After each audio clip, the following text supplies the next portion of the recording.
Okay, ladies and gentlemen, can you please give a big round of applause as we welcome to the stage Stephanie Sheh, Roger Craig-Smith, and Michael Sinterniklaas.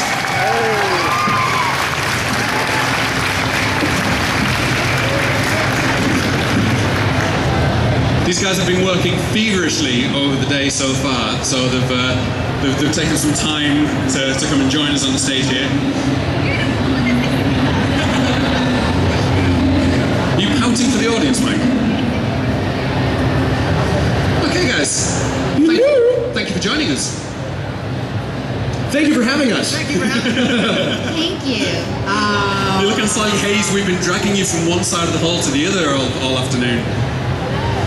So, welcome. I think there's one or two people here who have probably going to have a few questions. So if anyone has any questions at any point, start throwing your hands up in the air. Wave them around like you just don't care. Yeah. With a little bit of responsibility, though. Yes, exactly. Properly. Health and safety first and all. Oh, you spelled my name correctly. I'm very impressed. Yay! It wasn't me who wrote it, but I'll take credit all the same. So, guys, first off, just give us the lowdown. How did you get into the industry? Where did you start? How did you become the voice acting aficionados that you are now? Okay, I'm gonna start because I'm take charge like that. I don't have, like, in terms of me getting into the industry, I have a very unusual roundabout way of doing it. I started out as a producer, and I was producing English language anime dubs. I produced I'm Gonna Be an Angel, and I produced Furikuri, spelled FLCL, for a company called Digital Manga. And so since I was producing shows, I auditioned for my own shows, and I got parts in them. And then after that, that company kind of folded and went away, and they said, hey, you want to keep being on staff, doing sales and marketing?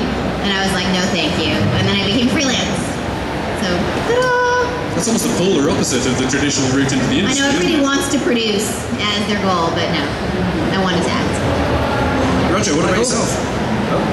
So during college, I was performing a lot of stand-up comedy, and there was a time that we were trying out for a comedy festival, and I had the woman that was there to sort of evaluate us was going down the line. There were like 10 comics that were hired to perform for the evening to try out, and at the end of the show, the audience leaves, and she goes down and starts saying to everybody what she thought about their performances. And yeah, I'll aim this way. So she started critiquing everybody's performance, and when she got to me, she said, who represents you for voiceover? And I said, nobody, I don't really know too much about it. And she said, oh, it's something you should really look into. But that's all she said about my stand-up comedy. So I went, oh, I guess I suck at being a stand-up comic. And from there, I just took classes, and took some classes in Burbank and started pounding the pavement in my local community and trying to make a name for myself, and the rest was history. Do you still do stand-up? No, I don't do stand-up anymore. For very good reasons. See? No comedic timing. No comedic timing. It's just lots of awkward silence. That was my claim to fame with comedy. People going, okay, Get it. I guess. I'm sure in the right circumstances he'd be funny. Michael? Wow. How'd you start? I guess I actually started in London. What?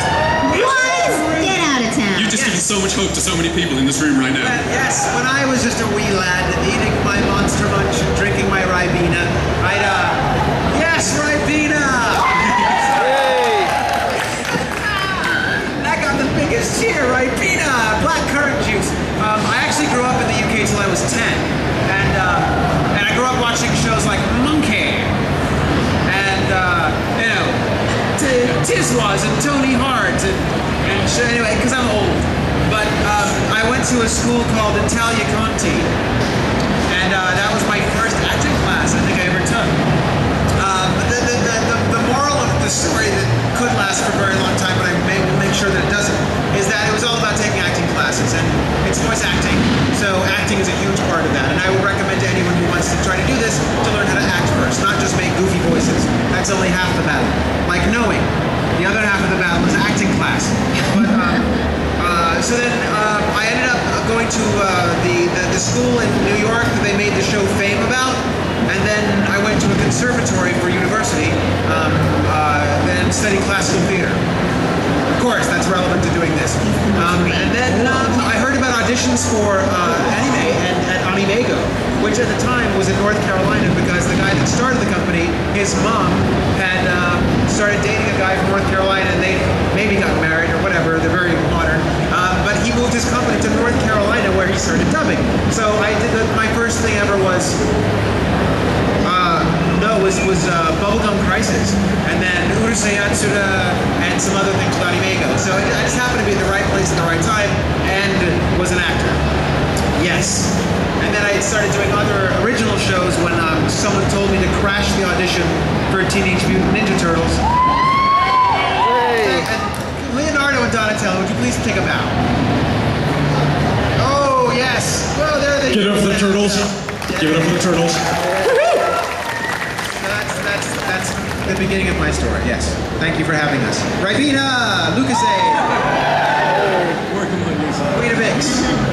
Okay, well, I'm not going to keep asking you questions all day long because I think there's truly about 1 billion people out here who would rather ask some questions. So if anyone has, I can see one tentative hand already just vaguely poking up here. I'm sure I'm going to get attacked by a lot of fans here, but I don't associate names very well, so I don't. Could you really say that?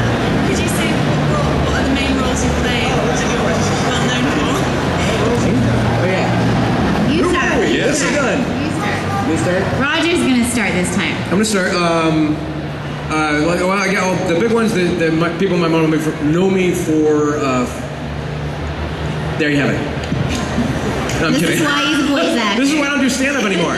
So, two guys into a bar, and there's huh? No, thank you. Yeah, that's great. No, so the roles that I might be famous for, as far as anime, might be Deidara from Naruto. Let's see, Code Geass, Guilford from Code Geass, Shinji Hirako from Bleach, Noba from Bleach, Kinryu from Bleach. I forgot the guy in Kakaishi.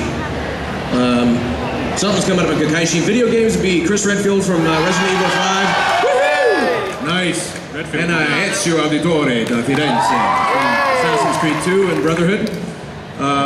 Marvel vs. Capcom 3 coming out soon too. So, but yeah, that's about it. That's all I'm gonna say. That's it.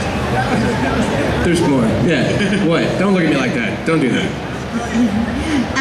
I guess the parts that I'm most well known for are Hinata in Naruto, and Orihime in Bleach, and Mikuru in Melancholy of Haruhi Suzumiya. And me and Liam O'Brien directed. That's right! This man in RE5, so I voice directed RE5. And I do they saved my rear big time. He was very, very good. He was very good. Because when he did that. Go ahead, boy. I'm difficult to work with. No, he's not. Very easy. But we did voice and face capture at the same time. So it was, and I do Rebecca Chambers for Resident Evil.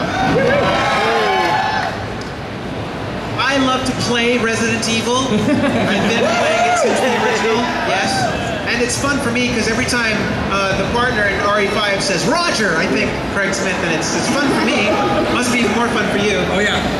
I did a really crap movie a long time ago with a guy who said he was in the original Biohazard in Japan. He did the English voiceover in Japan, and he played. I forgot his name now. Wesker! Yeah, he played Wesker, which I thought was brilliant because on the one hand, I'm a huge fan, so I was like, oh, wow. And on the other hand, it's crap voice acting. So I was like, that's amazing. So I do, let's see, I'm in Summer Wars, but no one's seen it because the dub's not out yet. I'm in Eden of the East. Leonardo for Teenage Mutant Ninja Turtles. I forget things too. I'm surprised people here have seen the Venture Brothers. Have you seen the Venture?